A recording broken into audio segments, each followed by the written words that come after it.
A successor to the Nintendo Switch is inevitable. It's not a question of if, it's a question of when. And when you consider that the Nintendo Switch has been out for almost 7 years now, when you consider that sales have reached its apex and are beginning to decline, it's fairly obvious that whatever this next generation console will end up being will be out in the not so distant future, with predictions being sometime next year. People are still curious about what exactly it'll end up being, what kind of form factor it'll take, what kind of power it'll hold. But for now, here is what we know. Back in May of 2023, we did get a little bit of an update from news outlet Nikkei Asia, whose sources relate that the next generation Nintendo console is progressing well and that its launch isn't planned before spring of 2024. But aside from that, we've really had very little in the way of concrete details about what the Switch successor will be. Well, all of that changes with this article from Video Games Chronicle published on July 31st, 2023, titled Sources, Nintendo Targets 2024 with their next generation console. So rumors are beginning to line up, whereas Nikkei Asia said that the console won't be out before spring of 2024. Video Games Chronicle narrows the release window of the Switch successor further by stating that this is a console that will likely be out during the second half of 2024 to ensure that it has ample stock available on day one, so that the Nintendo Switch successor doesn't suffer the same fate as the PlayStation 5 and Xbox Series X and S did, which were plagued by such high degrees of shortages that it was really difficult for a lot of people to get their hands on these consoles. And with the COVID disruptions beginning to simmer down and the chip shortages beginning to diminish, hopefully it'll mean that the Nintendo Switch's successor will have ample availability when it launches, though, you know, demand being what it is for Nintendo consoles, it's entirely possible that it'll still be a struggle to snag a Nintendo next generation console during its launch period, especially. But yeah, this information comes from Video Games Chronicle sources, people with knowledge of Nintendo's next gen console plans. Aside from a release window, it was stated by Video Games Chronicle, based on what they heard from their sources, that the next gen console would be able to be used in portable mode, similar to the Nintendo Switch. So it doesn't sound like Nintendo's trying to radically shift away from the Nintendo Switch design and formula because it worked out so well, which I think is great. I think one of the defining features of the Nintendo Switch is the fact that you can both use it as a home console and take it on the go. It sounds like Nintendo's next generation console will be very much a follow-up, a sequel to the Nintendo Switch rather than something completely new, which is fine by me. Frankly, the thing that Nintendo Switch needs right now is more power. The console just feels very dated, and while it can still output incredible looking games like Zelda Tears of the Kingdom with tons of incredible gameplay elements that makes you wonder how a game that looks this good and plays this well is able to run on this little itty-bitty tablet running on essentially mobile hardware, it doesn't change the fact that there are limits to how far you can push that kind of hardware, and we are starting to feel those limitations via some frame rate drops you might see in games like Tears of the Kingdom, or the fact that graphics fidelity just aren't able to be pushed as far as we'd like. Switch's dated hardware also makes it very difficult for developers to port over games made for more modern hardware like PlayStation 5 and Xbox. And not to mention that hardware prowess doesn't just affect graphics fidelity, it also affects game design, because greater hardware power also allows developers to be just more flexible with the kinds of games that they make and the kinds of gameplay scenarios they can come up with. And I also welcome seeing just how much prettier Nintendo games can look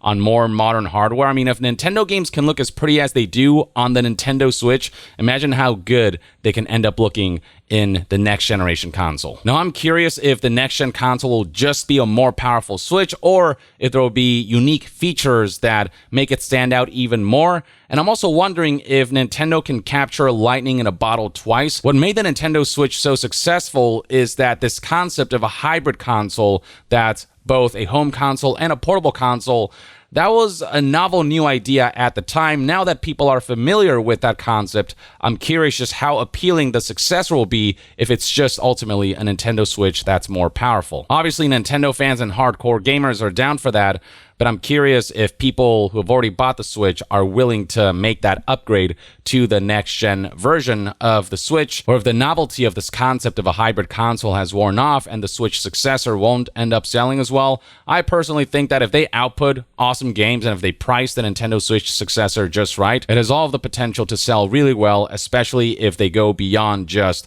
making a Switch 2 and implement some unique features that'll make the hardware feel like more than just a pro version of the Switch, but rather a true sequel that makes a significant jump in both hardware power, but also functionality. I'm very curious to see how Nintendo will try to make this successor to the Nintendo Switch stand out. They usually are thinking about ways to ensure that each generation isn't just better graphics, but offer something interesting and unique and something that's a little out of the box. So yeah, it should be interesting to see how that plays out. Now, one disappointing aspect that Video Games Chronicle learned about from two sources is that the next-gen Nintendo console, the Switch successor, will likely launch with an LCD screen rather than the more premium OLED screen, a la the recently released Nintendo Switch OLED. And if this does turn out to be true, I think that's quite a shame because for my eyes, there's a noticeable difference between LCD and OLED. Colors just pop a lot more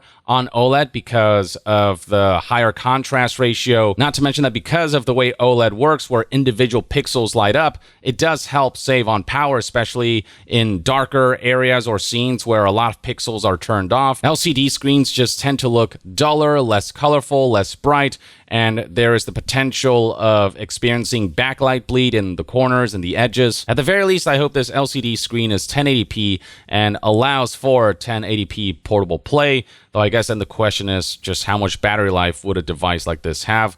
Would they be better off keeping it at 720p like the Steam Deck does? I'm also curious if the Switch successor would take advantage of AI upscaling techniques like NVIDIA's DLSS to ensure that games can run at a good performance while allowing graphics fidelity to be maintained to a reasonable degree without pushing the Switch hardware too much, thereby maybe helping save on battery life and allowing the hardware to be pushed to its highest degree. As for why Nintendo would opt for LCD instead of OLED, it would be in order to help bring down costs, especially considering that the Switch successor will have more powerful hardware, and that'll increase the cost of the device, on top of the fact that the Switch successor will need to come with increased internal storage in order to have space for those higher fidelity games. Recall that without an SD card, the Nintendo Switch comes with a mere 32 gigabytes of internal memory. In this modern day and age, for a AAA game, that would not be enough to even fit one game. So the Switch successor definitely has to step its game up on that front and offer, I'd say at the very least, 256 gigabytes of internal memory. Now, the good news is that you won't necessarily have to install all of your games in internal storage or additional storage because the new Nintendo console will also accept physical games via a cartridge slot. Nintendo Switch games tend to have all of the required files within the cartridge itself, so you can just play directly from the cartridge. You might have to download a patch or two, but generally you don't have to install huge files on your Switch to be able to run games off of your physical cartridge. And just physical medium in general is something that is becoming more and more valued in this day and age, where we're seeing companies do a really bad job at game preservation, or situations like what I recently reported with Ubisoft, where a small number of users have experienced their account being deleted because they were too inactive, with one case in particular from 2021, resulting in that user losing hundreds of dollars worth of purchased games. So it's just great to hear that Nintendo isn't opting for an all-digital console or anything like that. There would definitely be a lot of backlash on that front. And yeah, it's going to be cartridges, which I'm perfectly fine with.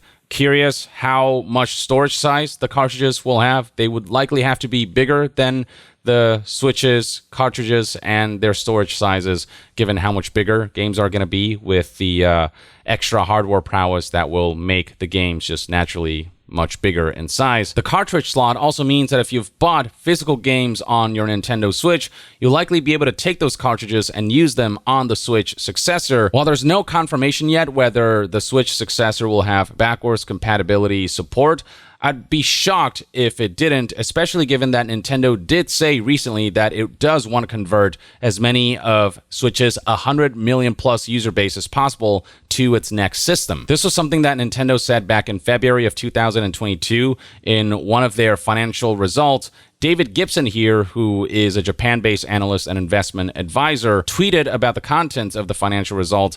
And among the things he discovered was a Q&A section where one of the questions was, how do you think that the current 98 million user base of the Nintendo Switch will compare to the next console? The answer that Nintendo provided was, into the 6th year of Switch, we are maintaining momentum. We're looking at how to expand and grow this 100 million users, leading into next-gen device. And then in parentheses, David put, sounds like the next device will be backwards compatible. Again, there's no official confirmation, but given that Nintendo's next-gen console will likely inherit a lot from the Nintendo Switch, given that it will be that hybrid console that will allow for both home console and portable mode, the fact that it does come with a cartridge slot, all of that seems to suggest that there will be a continuity between the Switch and the next-gen console. Now, apparently some third-party publishers expressed that they have concerns that legacy support for Switch games could negatively affect sales of next-gen titles. I don't understand that mentality. PlayStation 5 is backwards compatible with PlayStation 4, but games are selling really well on PlayStation 5 because it's the best place to play the cross-generation titles, and we are starting to see PS5 exclusive games like Final Fantasy 16, which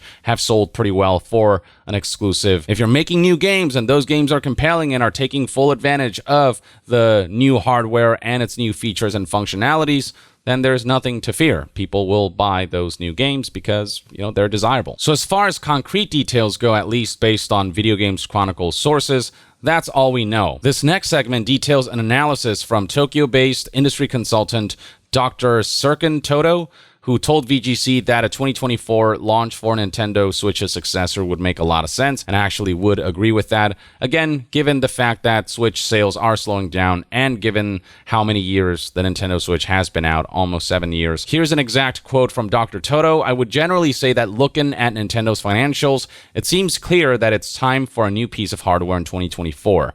Hardware is already projected to fall 16.5% year-on-year in the current fiscal, while the minus for software is expected to hit 15.9%. The only way to stop these losses from totally ballooning next fiscal is a new device, and the second half of 2024 sounds like a realistic release window to me. Now, the analyst did express concerns about Nintendo's ability to be able to get the masses to upgrade to this more powerful, newer, shinier successor to Switch. The biggest competitor Nintendo faces is itself, says this analyst. Although its core fans are eager for more hardware, its more family-oriented casual fans will need more convincing.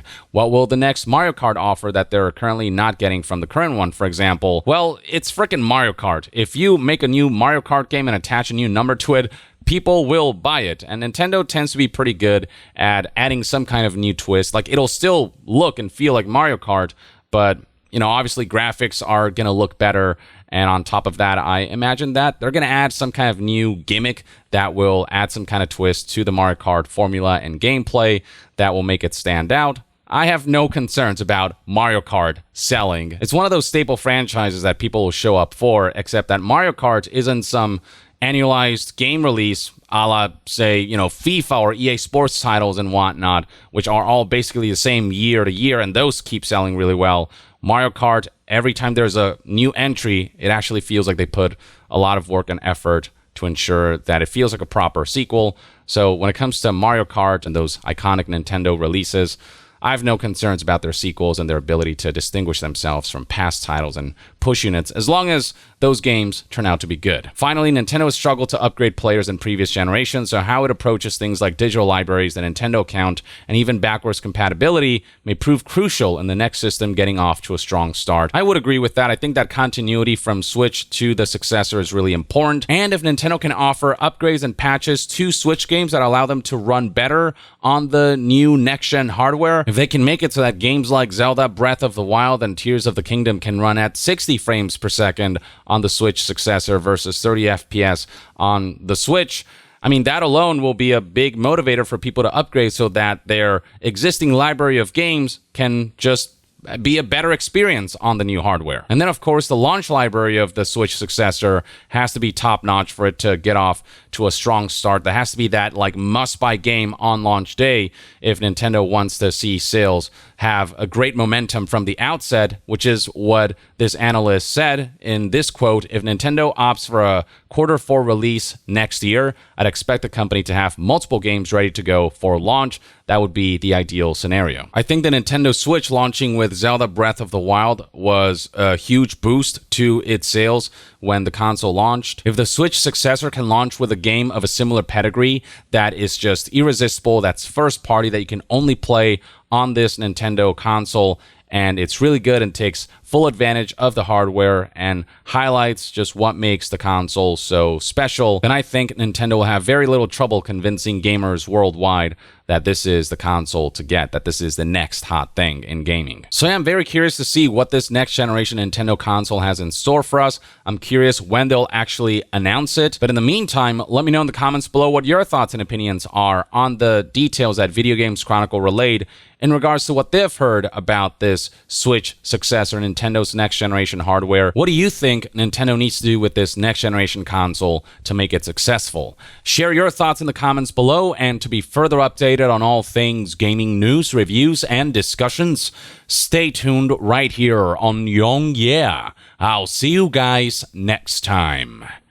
Young out.